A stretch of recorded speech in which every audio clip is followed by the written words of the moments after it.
Hey, everybody. Welcome to the For the Love podcast. I am delighted that you are here. I'm laughing because anybody who knows me knows that my favorite person is on the show today. And I'm just tickled that we have moved from, for my entire life, has been a fan relationship to a friendship.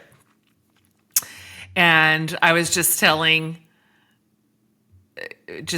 my producer Pepper and my assistant Amanda that we love her so much because she's just a person that we would all just love. Like, she would just be our friend, like palling around with us. And, some people say, do not meet your heroes. And I would just say, in this case, meet her.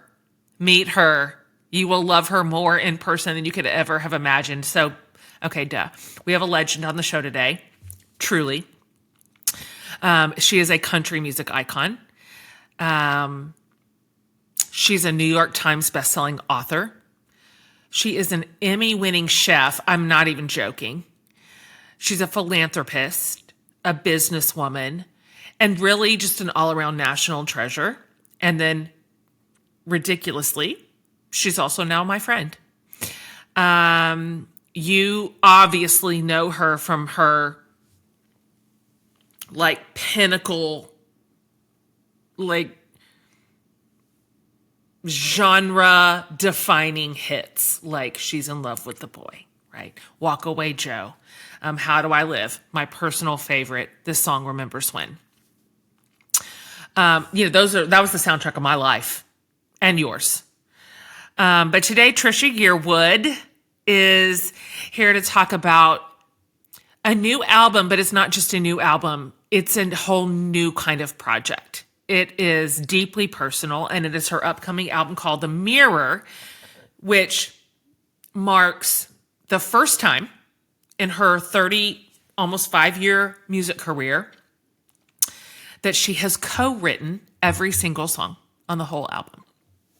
So I was asking her how many albums she's done, and she said 16.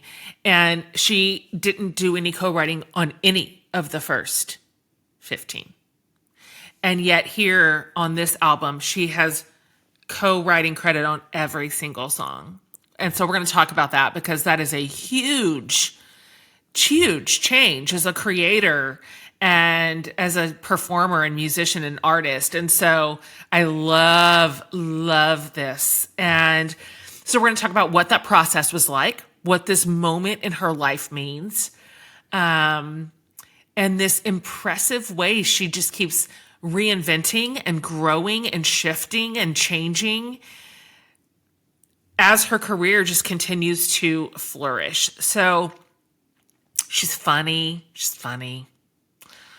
She cracks me up, and she's wise and obviously so talented. And so anyway, it's my favorite day. Pop in your earbuds. You already have them in. You're going to be so glad that you are here. I'm so excited for you to hear her story about this album and download every last song because it is just about to release her brand new album called The Mirror. And so without any further ado, here is my very favorite person, Trisha Yearwood.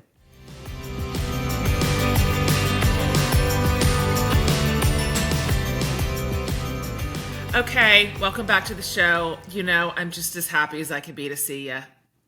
I'm so happy to see you. I love you so much. You know this. Yeah, big same. So much big same. Where are you right now? You're like in a cozy, cute place that I like the feel of it. I know. We built a little cooking house, which is on the property because I used to drive an hour each way to film my show.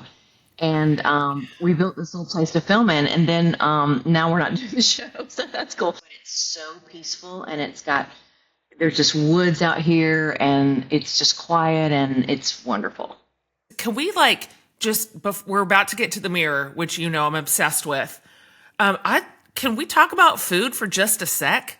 Yeah. Like you it's so greedy. Like you are this award, you're this musician, this iconic musician, and you're like, low key, I'm a really great cook, and I think I'll go ahead and have a cooking show. Hi, best-selling author who has all these books that make us want to live our lives, and then you write a cookbook that's amazing. So you can just shut up right now.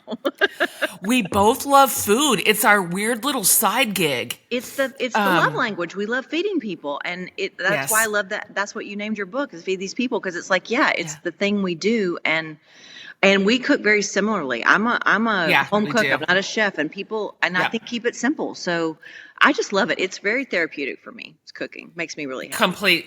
I couldn't agree more. Because you grew up cooking, right? Like you grew up in the kitchen with the moms and the aunts and the grandmas.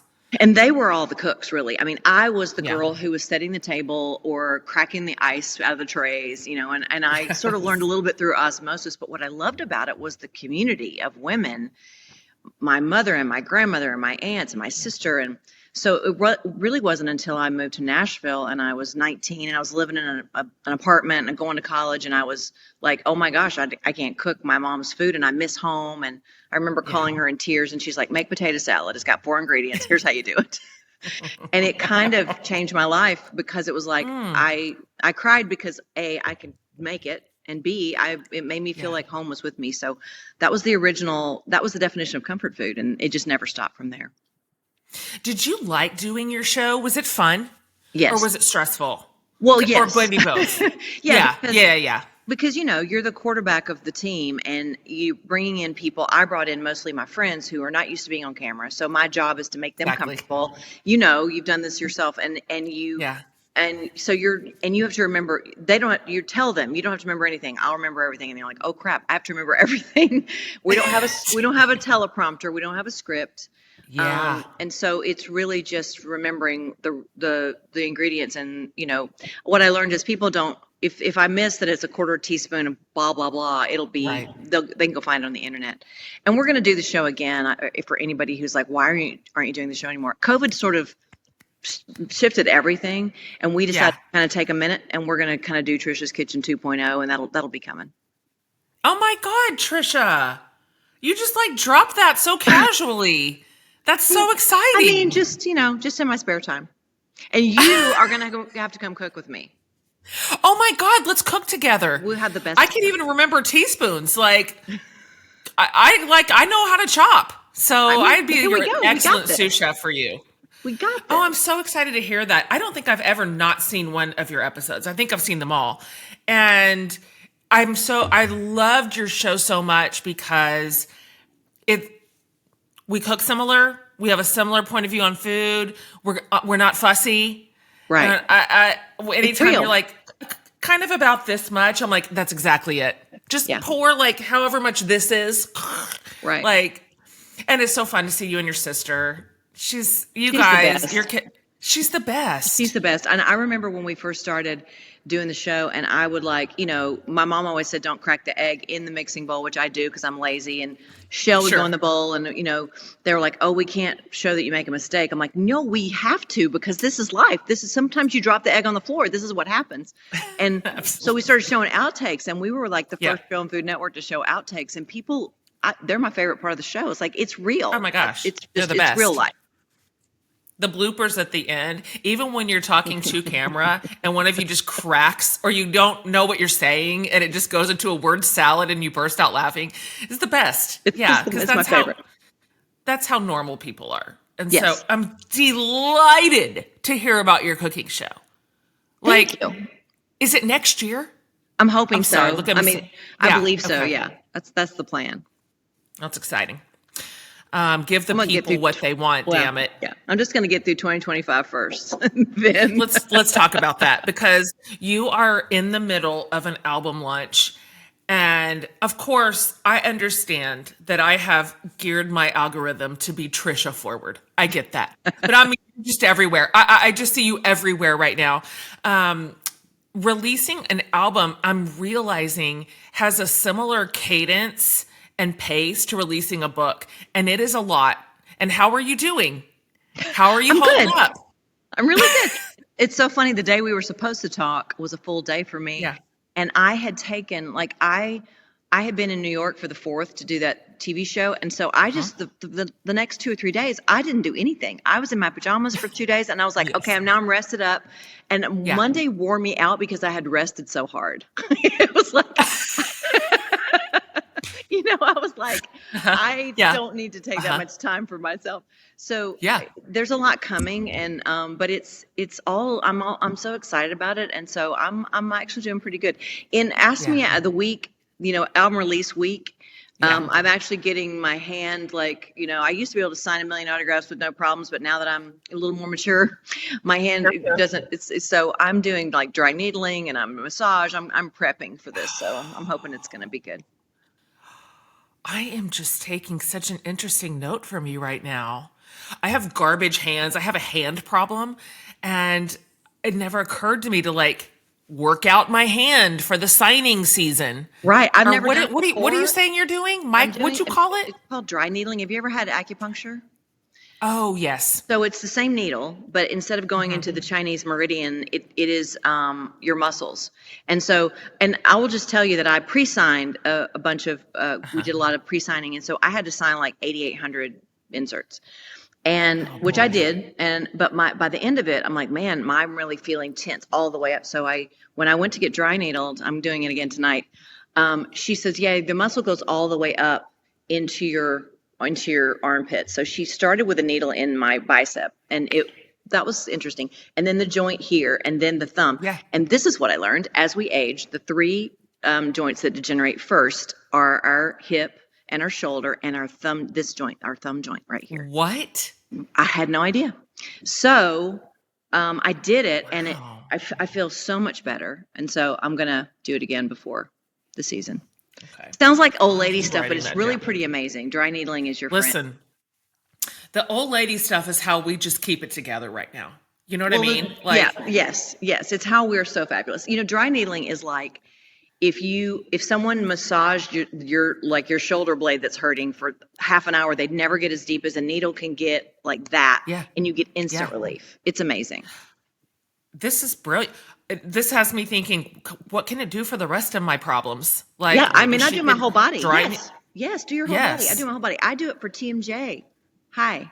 Oh. Right here in the jaw. I love this. I love this conversation because these are just 2 gals whose bodies are like got some props. And, look, and I think a lot of our people are like, yeah, I'm going to try that. These are our people. Literally everyone listening. My entire community is nodding, like wherever they're listening to this, like same. So let's talk about that shoulder. What happened to the shoulders? My shoulders got weird with menopause, and I'm like, am I the only one? I had to Google. I didn't know anything about menopause. Now I know everything about it. I had no idea frozen shoulder was a menopause thing until I read about it too, and I'm like, oh my gosh, really? There's so many things that we had no idea. I don't know about your mom, but my mom was the stoic, never discussed menopause. Never, I didn't even think she went through menopause. And then, but then I remember now after I went through it, and apparently I'm still going through it. I remember, her coming home. She's a school teacher, and she would come home from school and she would get into the least amount of clothes she could wear to cook dinner. And I'm like, oh, now I get it. Now, in hindsight. Yeah. But she never said a word. She never discussed it with us, And I'm like, man, I wish she would have known she could have talked about it, I know. I had to go back to my mom and be like, I need to know if the things that are going on in my body is this normal in our gene pool? Like, what do you know about this? And then I did remember, and this is terrible news for me. But and of course my mom is so stoic also. That is not her way to fuss, but she didn't well, I'm sorry, but the people that listen to this podcast are women. She didn't stop having a period till she was 55. I'm like, Mom, no, I can't have that as my future. Like, I denounce that. I reject that. So we're late. We're late to the party, and that's terrible news. But I mean, that is one of the perks. Girls and boys, if you're listening, go get a cup of coffee right now. You don't want to know. Okay, listen, can I tell they you one are more trying thing? I to know we figure have to out. talk about the mirror, and I know I'm never going to let you go, but I want to Yeah, tell you one more thing. yeah. So when I started Okay. going through menopause, which really I'm kind of almost done, and it's been 12 years, at Yeah, least 10 to shit. 12 years. God. And so my husband, who was, kind of going, who is this woman I'm living with, That's right. decided to Google how can he help and what is it and what should he know, and he he That's tells really all his cute. buddies, don't look it up, guys, just don't do don't do it. Do not Google menopause. It's worse than you think, men. Like, don't Better if you dig just don't in. know. Just try to survive it. Oh my gosh, that's so funny. I can remember like getting sideways with Tyler, and he and I like never, ever, hardly ever get sideways. And I just was everything he was doing was so wrong, you know. And he was just like, I'm like, I'm hot and I'm hungry, and he's Right. like, oh god. And you know logically that the meltdown Yeah. over putting on the Spanx that's not going on is not the That's end right. of the world, but in the moment, it's the end of the Feels world. like it. And everyone Yeah. should understand that. And if they can't, I don't want you in the room. And also, my body is betraying me, and these Spanx are trying to help, but I'm sweating now like a greased pig trying to get into them. Jeez, It's the worst. it's so hard. It's so hard to be pretty. It's so hard. I always think about these dudes. They're just walking around in their faces. Like that's just what they look like. They just walk out the door, just how they woke up out of bed, and they just put on. I mean, look at Garth. He just wears jeans and a hoodie and a hat. And that's every day. His closet that's his has life. a line of sweatshirts, a line Yeah. of jeans, and some Carhartts, and we're done. And he's adorable. I'm like, okay, fine. That's And fine. he's adorable. And then men somehow are aging so beautifully. Like I keep looking at them going, how is this fair? Like, what did you guys even do for this planet? Like we carried the weight of the world on our shoulders all this time, and now we've got all this shit to deal with. It's not fair. Why don't they have menopause? Well, that's a deeper conversation, but I do think that they're allowed to age more beautifully than we are. So I think There's no doubt about that. we're taught that the way we're aging is not okay. They're not taught that. 100%. And then legions of us women who are like, oh, you look to the men, oh, he's so salt and pepper and sexy. So we're here to boost them. Like we're their cheer squad. Anyway. So the mirror. So Listen, I love having you talk about this because I'm thinking about you. You know, we're going to get to this album that you're releasing, and it is a departure even after 30 plus years. More than that, God, 40, right? 40 years in music. 30. The first album came out 34 years ago. Oh, geez, God, Crazy. That's right. I think what I really love, besides just your music, which I've told you this, but honestly, you just sound every bit as good as you have ever sounded. Like, and I've heard you live. Like, I mean, live, it's not, nobody's fussing you up or making it fan.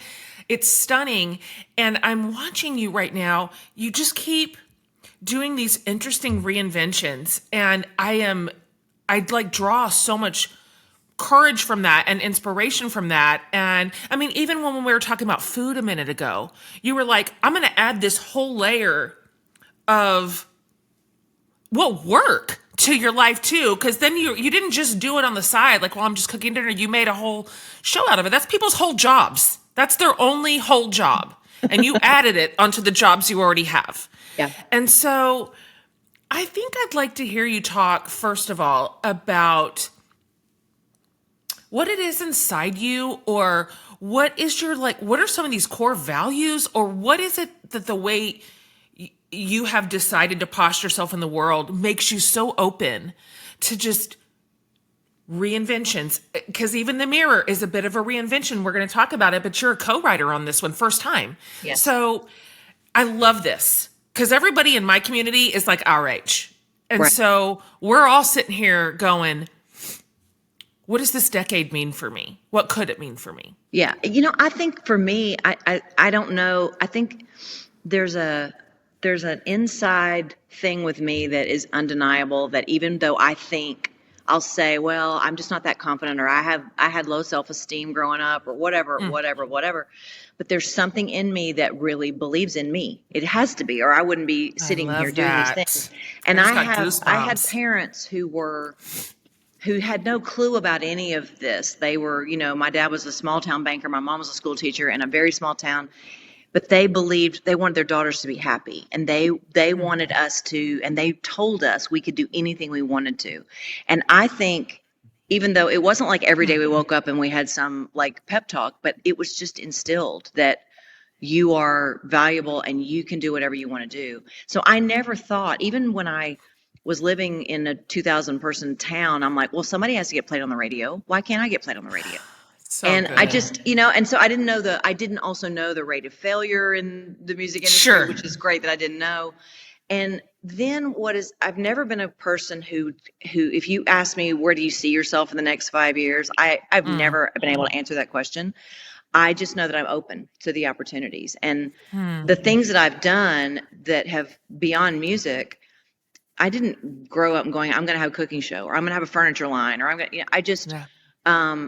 I've just been open to the opportunities, and I've said yes to the things that feel like they're right for me. And I'm Mm. grateful. And I feel like I'm learning more and more what's right for me. I mean, I'm 60 years Yeah. old.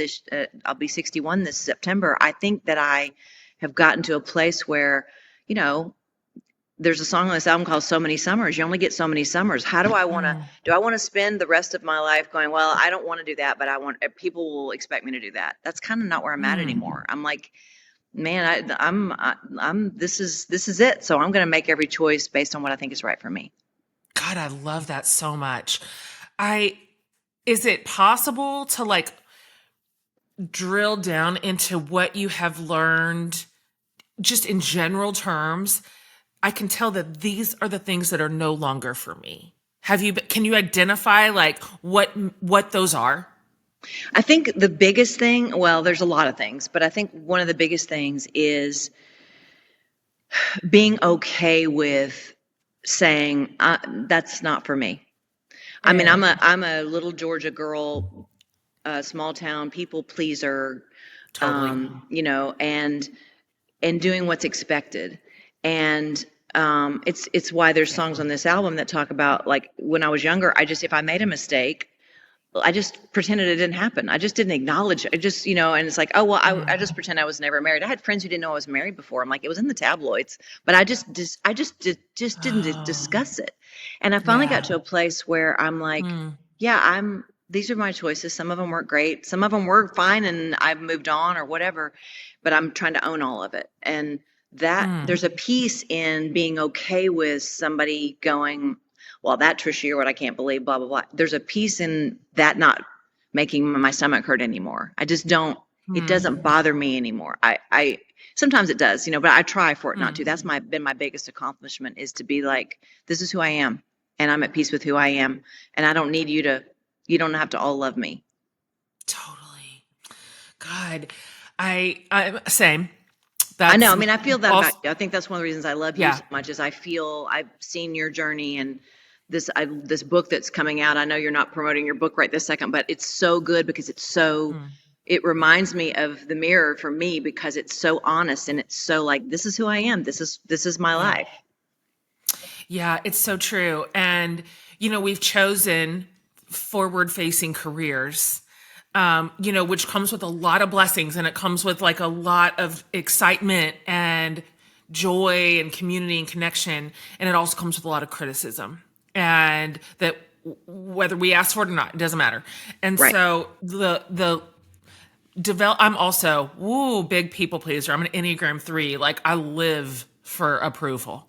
And that's the work of my adult life, is to say, I cannot let that be in the driver's seat. Because I did for a long time. I let the approval part of me drive the car, which meant I drove that car to plenty of places that I was out of alignment with, that now I can look back and go, oh God, that was not it. That was, even at the time, I remember thinking, ugh. And Yep. so put in that, like, I don't think I'll ever be completely rid of that voice, but she's in the backseat. Yeah, I feel Like, the same she's way. not driving the car Yeah, anymore. yeah, yeah. And I'm a Virgo, so I'm also very like I want to be in control of my own destiny. I want to be like, and part of us. I mean, you should be in control of your own life, but honestly, I can't control the path. The path Right. is, and so my goal is to just try to walk the path and try to like. That's I good. really, it's just it. But you know, like you said, it's like she's not gone. She's definitely in the back seat telling me where to turn. But I'm like, you know what? I got Yeah, this. that's right. Um, it's so true that a lot of these themes that we are talking about are in your new album. Because for the first time, how many albums have you had? Haven't you've put out? I think I think this is like 16, maybe. I don't know exactly. I actually read it in the bio and I can't Wow. remember because I was like, really? Has it been that many? 16 is think so. bonkers. I think so. And out of all of those albums, this is your first one to be a co-writer on. It's the best story. I know that you're telling it a lot right now, but I'd love to hear yet again. Thank you for repeating it. You talk about the decision to be a co-writer on this album, why you haven't done it sooner, because you're so gifted. You're so good at songwriting, and it feels so clear that these lyrics are coming straight out of your guts. Like, this is out of your story. This is out of your life. Like, this is out of your lessons. And I can feel it. I can tell. And so, okay, there. I'm just going to serve that up to you and have you talk about what inspired you to move into co-writing. Yeah, I mean, it's sort of gradually the fact that there's an album of songs was never in the plan originally. I mean, I've told you before that I had this event in college where a student who was a buddy of mine, who meant no harm, took all my poetry and read it all and looked at all my lyrics and just said, "You're a good singer, You're not really a songwriter." And I'm sure he doesn't remember saying it, and it meant nothing to him, but it obviously meant everything to me. And somewhere, I didn't even realize it, but somewhere in the back of my brain, it stayed. And so once I got to doing demos, and especially when I got my record deal, then everyone's like, "We should set you up to write with people." And I'm like, "Oh no, nobody, I'm not really a writer." And I did get set up with some writers who I would like to apologize to, because I was in my own way of I was afraid to say anything, because it's a vulnerable space to be sitting and going, "Hey, what about this?" I can't imagine. It's just so crazy. And right, and you're bringing like half-baked ideas, like you're just putting them on the table before they're even I cannot imagine. I would be nervous too. It's crazy. And so I was terrible at it because I had no confidence. And so I just kind of stopped doing it. And then, if you can find songs like Walk Away Joe and The Song Remembers When and She's in Love with a Boy, then I always felt like, well, I don't need to be a good songwriter to be a good singer. My heroes, Patsy Cline, Leonard Ronstadt, who wrote a little bit, but like once they interpreted a song, it was theirs. And so I spent a lot of years defending, like, no one says when Patsy Cline is done singing I Fall to Pieces, no one says, "Oh, if she'd only written it, it would have had so much more meaning." That's right. So I never felt like I needed to, that was my justification. And I don't really know, Jen, what happened. Like sometime in the 2022, my friend Leslie Satcher, who's an amazing songwriter, she's a Texas girl. She wrote Troubadour for George Strait. She's unreal. And she started calling me and she's like, "We need to write." And I'm like, "I don't know, you don't want to write with me. Like, I'm not fun. And it's like pulling teeth, and it's just, you don't want to, I'm not a songwriter." And she's like, "Stop saying that." So she just kept calling. And I remember and I canceled on her several times after I said I would, but I remember the session she booked with me and a guy named Steve Dorff, who's also a really famous songwriter. And I'm like, I can't cancel this one. And I'm driving out to his house, which is an hour from my house, and I'm sick to my stomach the whole way. And I have with me this list of thoughts and one-liners that I've been writing down for 35 years, 40 years. Yeah. And I take it in and I'm shaking. And Leslie finally says, "What's the paper?" And I'm like, "Well, I've just kind of written down some thoughts over the years." And she just takes it from me and she says, "What's this, When October Settles In?" And I said, "Well, my mom passed away in October, and I'm not a person who dwells on death dates, and like, I'm not that person. But when the weather changes, I feel it in my bones. I feel it coming on." And she's like, "That's what we're going to write." And we wrote that song, which is the last cut on this album. that was the first song that really kind of opened this portal. And when I left that day, I was really emotional, not only because I'd been a part of something that was so personal to me, but also I was like, I can do this. I did that. I did that. And it just got better and better. And so as I'm continuing to write, then I just started, anybody want to write with me, I just write. And I got more and more confident. And I just also felt like it's just so, it feels so good. It's not just, it's like you and me right now. We're hanging out. If we're going to write a song, we're going to talk for an hour about our lives. And then something's going to spark and you're going to go, that's a great song title. And we're going to write it. It's like, and you could probably be a great songwriter because you're a great writer and you're a creative person. So maybe we'll do that. But it just sort of evolved. And then my people pleaser was like, well, I don't want to make an album of these songs because I don't want anybody to think that I think I've written something better than the song Remembers When, you know. And and I didn't go to my longtime producer, Garth Fundus, who's made all these records with me, because I also didn't think that felt like the right place to do it. So I thought, if I just do a project of just songs I've written, then I can say, this is just what I'm doing. I'm not trying to say, you know, and then I just got over that. I was like, you know what? Yes. I'm going to just make this record. This is where I'm at right now. I'm not going to apologize and say it doesn't change anything I've done in the past. It's just the next chapter. And here it is. And it feels, I'm more at peace with this album coming out than any record I've ever made, because Is that right? I don't have any expectation. I'm just not worried about it, because what I needed to do with it, I've done. I don't know. Yeah. That's where I'm at. Yeah. The lasagna's in the oven. You've done it. You've done Right. the work, you know, like that was a real labor. I love to hear that. And I'm curious about the chemistry that works for co-writing. I know some of your co-writers, and phenomenal. I mean, you're just surrounded by like phenomenal talents and great songwriters, and they have their own thing going on too. They've got their own. Is it important that?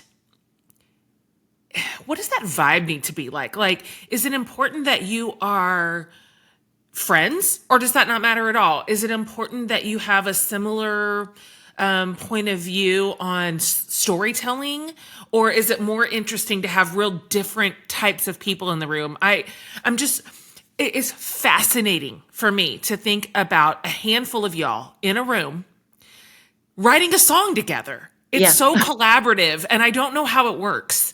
It's different every time, and it's all of that. You know, there are like you know, Sunny Sweeney, my friend, she was the one person that I called and said, "Hey, I'm actually starting to write some. Would you want to write with me?" And she's like, "Yeah." And then she was the one who said, "We need to bring Aaron Enderlin in, because Aaron's such an incredible writer." And so she introduced me to Aaron, and now Aaron and I are friends. And Aaron introduced me to a guy named Moose Brown, who it's interesting how, I mean, the majority of people that I've written with, I guess, are women, although there's been a lot of guys too. So sometimes you're friends already, and then sometimes you just become friends. Like the girls that I wrote Girls Night In with are now my buddies. You know, I knew who they were, and I'd recorded one of the girls' songs before, but I just didn't. Songwriting makes you instantly intimate because you're having to be really vulnerable. So and I've only had one or two experiences where I wrote with somebody that asked to write or whatever, that I was like, that was cool, but I'm not sure that the connection was necessarily there. But then when you meet somebody that it really works with, like Leslie Satcher and Bridget Tatum, Sunny, then you just want to write with them all the time. And what's really been cool is some of these girls, everybody has a different thing. Like I feel like lyric has always been so important to me, that lyric is my thing.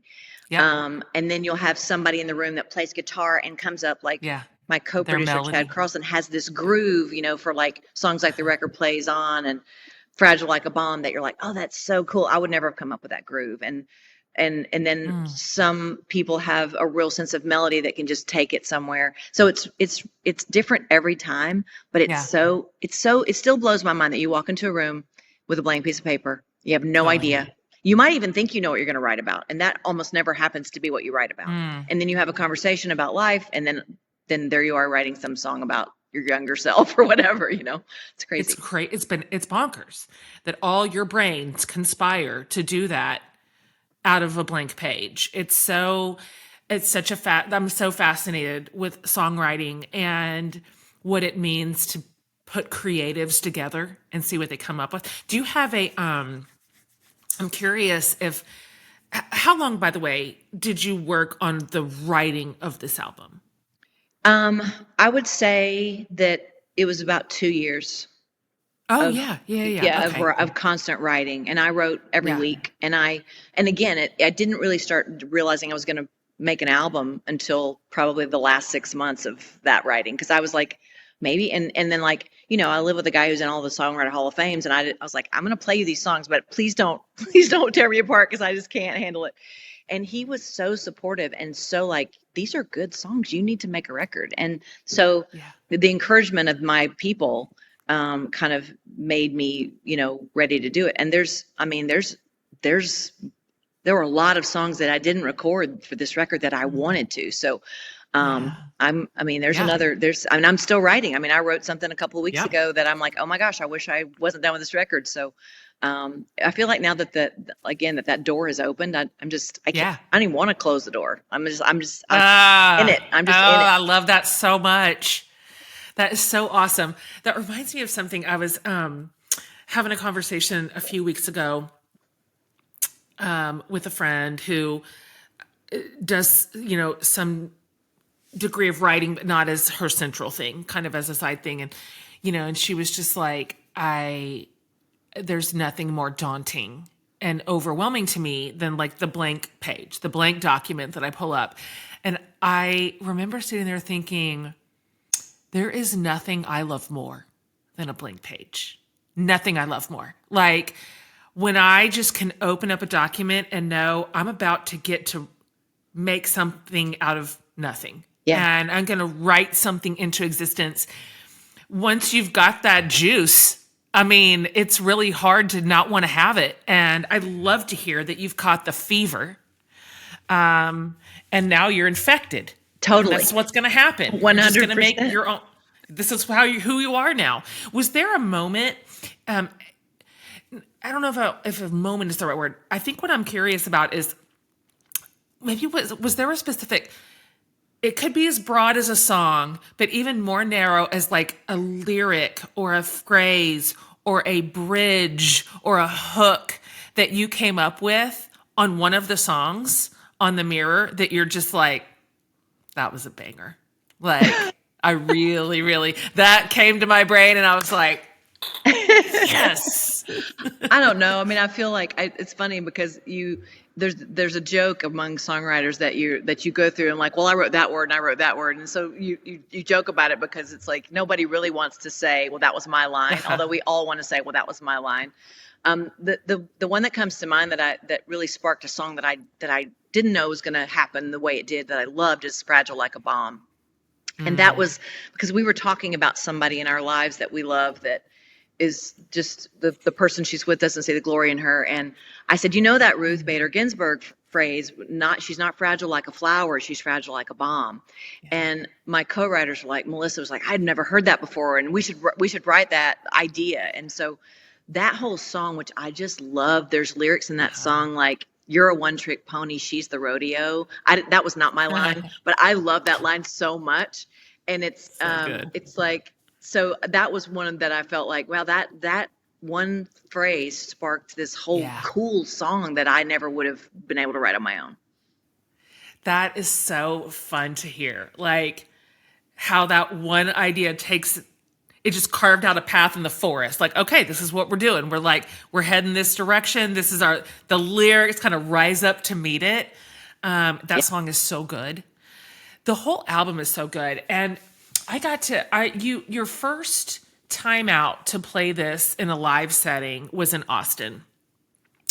Not your first time out. You had dabbled it out, but maybe like in a concert kind of thing. I had done that little Bluebird show, but that was it. So that was my first. Right. That was my first show. I was at both. Yes, you were. And thank you very much. I was at both your opening debuts. And I told you this, but I went with my best friends to the Austin concert, and we just were so in love with all of it. with the songs, with you performing them, with you playing guitar, with you having your co-writers come on stage a couple of times to sing with you.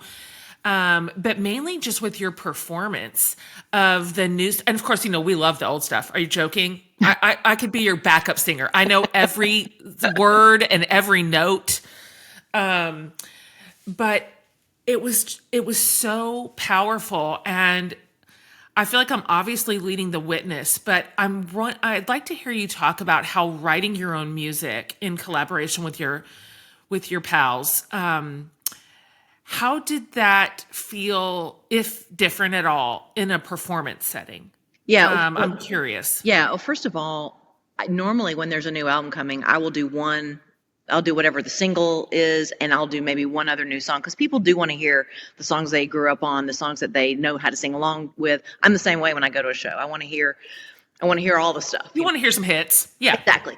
And I would never do a show and not do those songs. But I felt like there was an invitation from the crowd to do more of the new songs, and it didn't feel weird. And normally you feel like, okay, get back to the hits. People are going to get their popcorn. It just felt so open, like people are like, we know this is important to you, and we feel like we're going to get to know you in another way, and we want to hear it.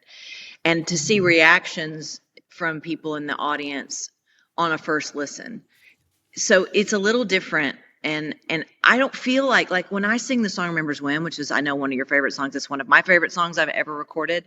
That song is such a story, and I am in the movie, and I am driving down the highway, and I'm in that lyric when I sing it. Totally. So I feel like that's my song, even though it was written by Hugh Prestwood, who's wonderful. But when I sing The Mirror, or I sing The Wall of the Way Over, that I'm a part of writing, and it feels so much more inside. It just is, it's a little bit different. And watching people in the audience respond, watching girlfriends or mother and daughter, I saw that a lot on those shows, is the recognition of like, I see myself in that song. That's all I want. It's that connection, and it feels deeper because I'm being a lot more vulnerable, because I could always say on a song the last 34 years, yeah, that's a really personal song, but I didn't write it. That's not about me. I can't really say that, anymore. So, and I feel like it may sound egotistical to say, but it feels like this music isn't foreign to the rest of my career. Especially doing it live, Totally. it folded in and it felt right to me. No, it's completely in your pocket, in your voice, like in your bones. It's in your tone. It is in your style. Like, it's not a departure. It's not like all of a sudden Trisha Yearwood is singing songs that don't sound like anything she's ever sung, or now she's a pop star. Right. It's That's next, though, Jen. I want to talk about that today.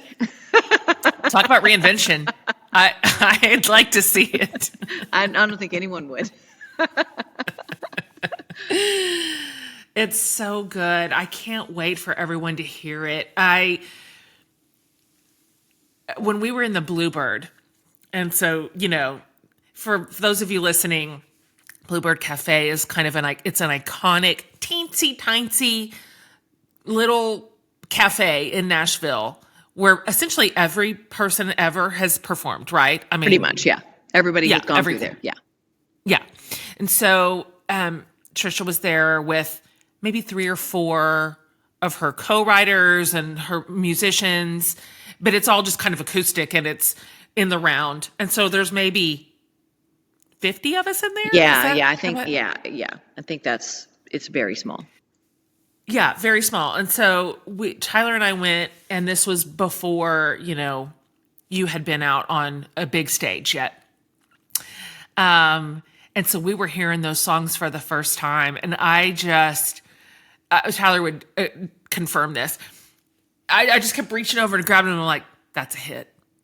That is a hit. And then the next one would come, I'm like, if that's not a hit, so help me God. And then when I heard him with the full band.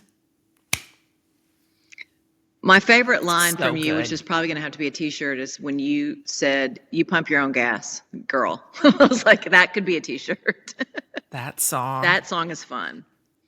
That was fun. My God, it is so fun. It's an anthem, and I love it. I love it because we're sitting right now just in a space where more than ever in my life, I'm pumping my own gas. Yeah. And I am in charge of my own story, and I am making my own decisions, and I am handling my own future. And I think hearing music like that come from you is so empowering. I told you that me and my girlfriend sat in the room and cried during the concert. And so, well, I want to say, yeah. I don't want to, this is not to say anything negative about men, because I'm married to one and love him very much, but everything you're saying is so unique to women, because we have to learn that it's okay to be all those things.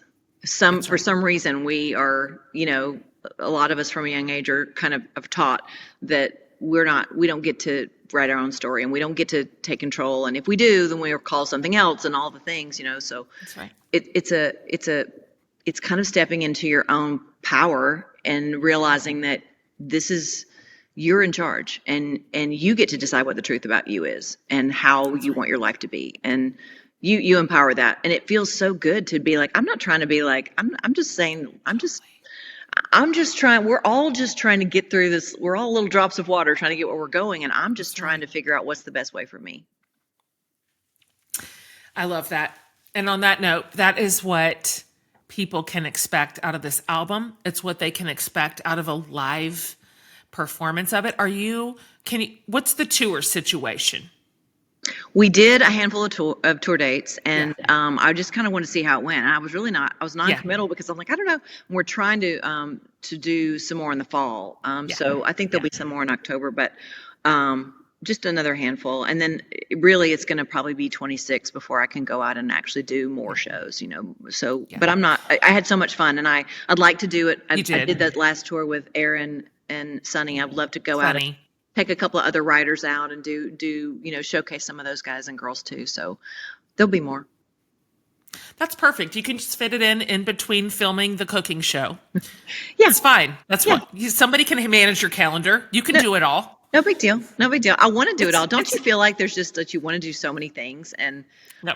I mean, even when I am doing that, poor Trisha, she's so busy because everything's going so great. Poor girl. That's right. That I have to say, yeah, but these are all things that you said yes to because you want, and they're all good things that you want to do. That's right.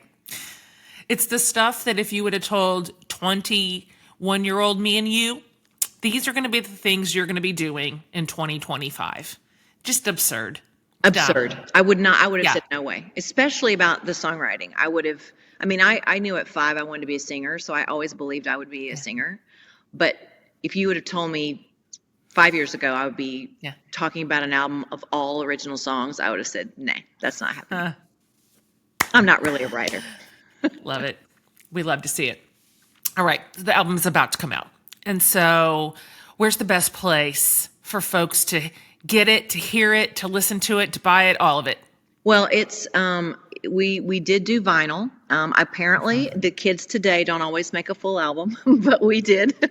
So we have vinyl and we have CDs. So any place that those are sold, I mean, basically right now it's like bookstores and stuff. It's digital. It'll be digital, full 15 songs digital. And we did. You and I did the Talk Shop Live.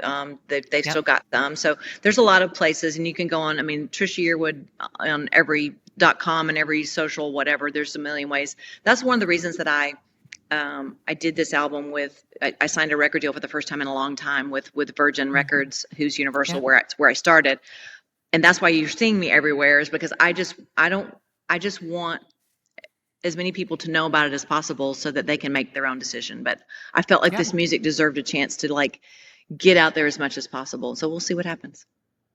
Oh yeah. Everybody's going to go banana. They're going to go nutso for it. Absolutely nutso. As they should. I'm so excited to hear that you're just writing and writing. I just love it. So that means great. We'll get another one. Let's all fall in love with the mirror, and we'll get another one out of you too. And then maybe another one I mean, I feel like maybe. Yeah. Yeah. This is so funny. It's like every time I finish a book, right when I finish it, I'm like, I think that's probably my last one. I've said Oh this my so many God. times. I'm like, I think that's probably my last one. I think that's my swan song. Because it's such a labor to get something out in the world. And then I just need just a minute. I need the weekend off in my pajamas. And I catch that that fever, oh, I've got the edge of an idea. I can't quit thinking about it. My brain's starting to write it out. I'm like, well, here we go again, I guess. I don't know if you're going to write another cookbook, but every time I write a cookbook, it's the last one. Every time. The first one was the last one. I was like, that's right. That was it. And then we did a second one. I'm like, okay, but that's really it. I'm done. Yeah. I'm totally done. And now I'm thinking about the next one. So I don't know. It's crazy.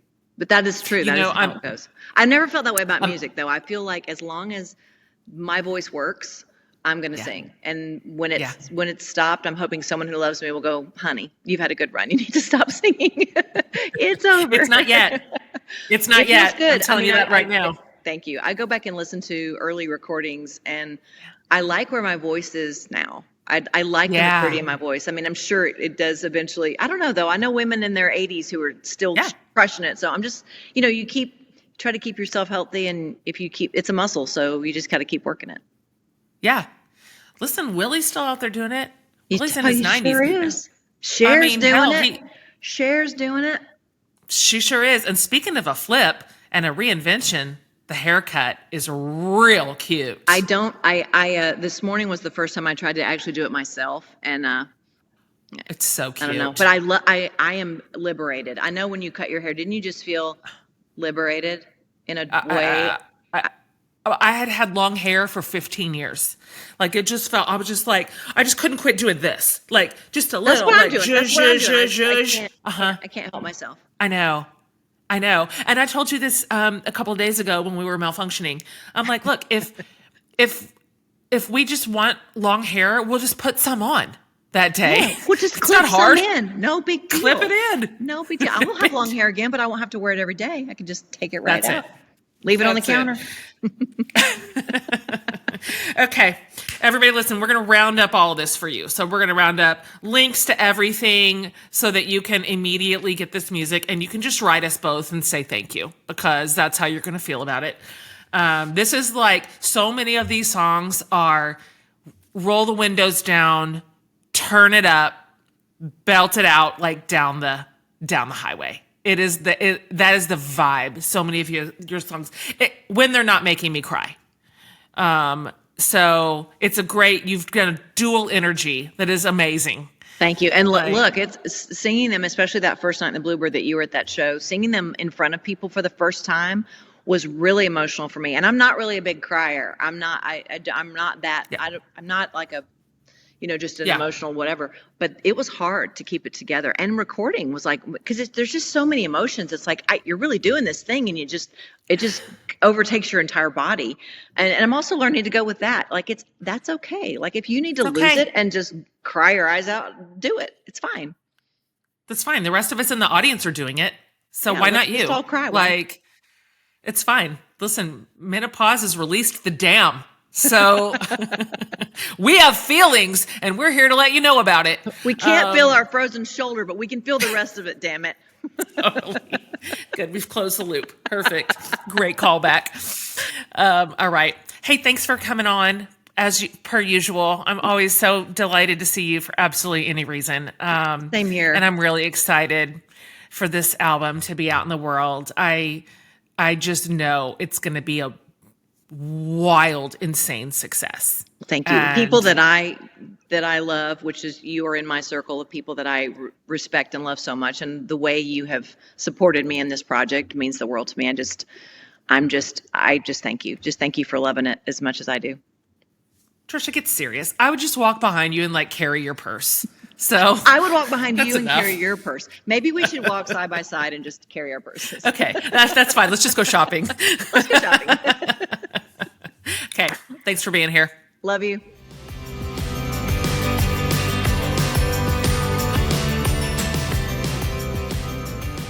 You guys, thanks for joining. So glad you were here. Since she's so great. the best. She's the best. And so is this album. One of my very favorite songs is called Little Lady. I don't want to say anymore. But when you have this album in your hands, I just want you to hit play on Little Lady and you will see what I mean. When I first heard that in a live setting, as I mentioned, at the Austin tour stop, which was the very first one, I texted Trisha afterwards because there's a lyric in here that is really, the whole song is powerful. It's an independent woman song. But I texted her this long, wordy response to the concert and how fabulous she was and it was and everything was, and told her all this stuff about herself. But at the very end, I told her, you pump your own gas, sis. And that is in that song. So anyway, it's all so good. Between the ones that are just blare out of your radio hits and the ones that are so tender and emotional that me and my girlfriends grabbed hands during one particular song at the concert and cried. So if that's not an endorsement, I don't know what to do. Thank you for being here today.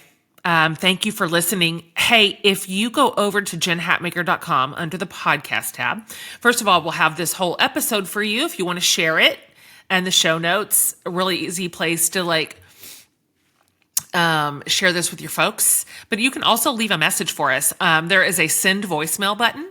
You could just click it and leave us a minute or two long message. You can tell us whatever you want to tell us. Like, this is, sorry, this is what her music has meant to me, or this is something I heard today, or, this is something I'm taking away from this episode, or a question that I want to ask. We love all those. And we listen to all of them. And then we compile a bunch of those into listener-centric episodes in which Amy and I respond to your messages, play them on air, of course, answer your questions, whatever it is. Anyway, we love to hear from you. So for sure, leave us a message. Thanks for being here today, you guys. Trisha Yearwood, everybody. She's the best. See you next week.